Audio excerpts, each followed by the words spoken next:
আরে মা, তুই এই গাছটাকে জড়িয়ে ধরে ছবি তুললি কেন? আমার প্রজেক্টে লাগবে নাকি তোর? না জেঠু, এই গাছটাকে আমি আমার জন্ম থেকে দেখছি, আর আমার বাবা তার ছোটবেলা থেকে। গাছটা আমাদের পাড়ার পৌর সদস্যই বলা চলে।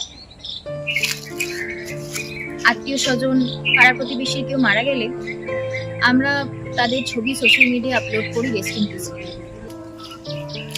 খুব কাছের কেউ হলে আমরা তার ছবি রাখি ঘরে, মালা দিই, ফুল দিই। কিন্তু এই গাছটার ক্ষেত্রে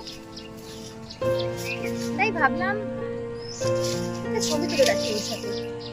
কেউ তো ওকে ওর প্রাপ্য সম্মানটুকু দেবে না ওকে একটু করে।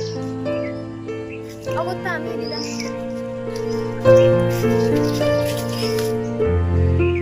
জেঠু, পারলে তুমিও একটা ছবি তুলে রেখো গাছটার সাথে। তোমার বাবার সাথে বেড়ে উঠেছে মানে তোমারও তো আত্মীয়।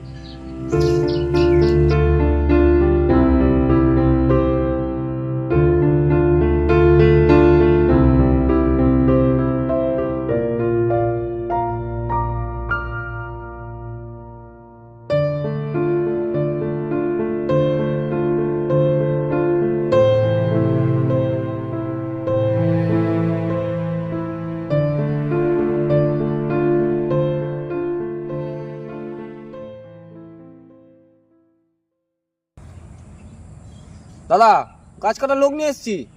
কাটবো না। কেন, কি হলো? ঠিক আছে, 2 জায়গায় আড়াই দেবো। বললাম তো কাটবো না।